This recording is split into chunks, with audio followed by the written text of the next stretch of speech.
Revenons à la situation initiale où Bob détient 100 € de pièces d'or.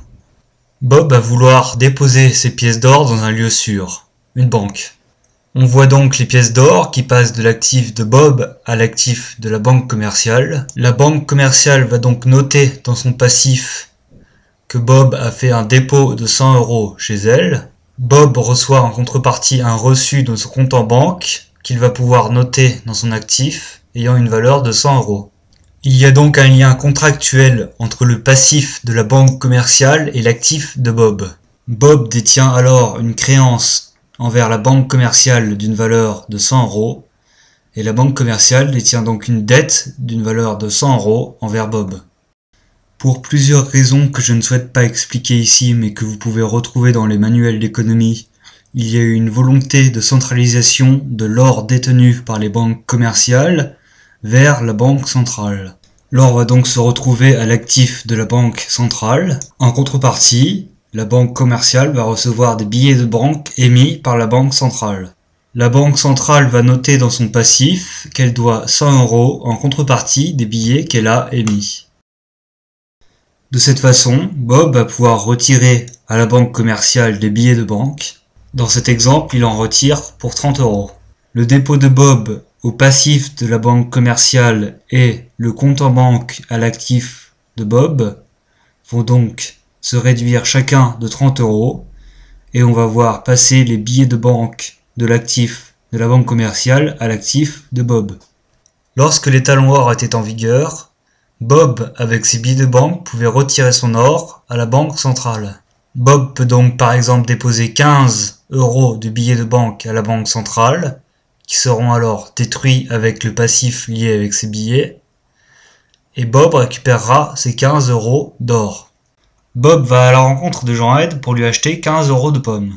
S'offrent alors trois possibilités. Bob peut payer Jean-Ed avec 15 € de pièces d'or.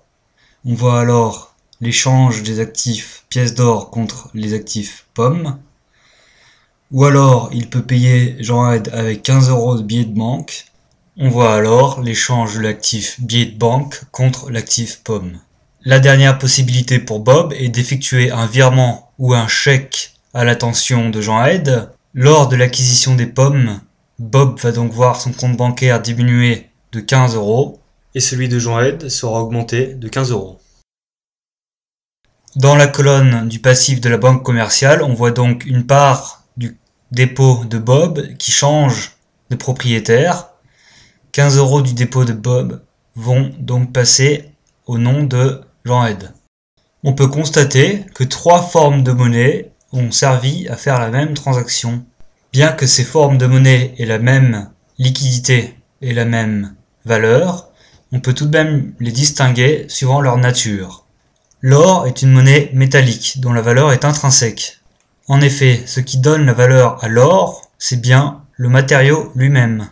Les billets de banque sont de la monnaie papier. Leur valeur est extrinsèque. C'est la signature de la banque centrale qui lui donne leur valeur. Les comptes en banque sont de la monnaie scripturale. Leur valeur est extrinsèque. En effet, c'est le lien contractuel entre une banque commerciale et son client qui lui donne sa valeur. On appelle les monnaies dont les valeurs sont extrinsèques des monnaies fiduciaires. Fiduciaire signifie qui est fondée sur la confiance. En effet, c'est bien la confiance d'une communauté en la signature de la banque centrale qui va donner la valeur des billets de banque. De la même façon, c'est la confiance que va accorder une communauté au système de paiement auquel sont associées les banques commerciales qui vont assurer la valeur des comptes bancaires. Revenons à notre situation initiale où Bob a juste déposé ses 100 €.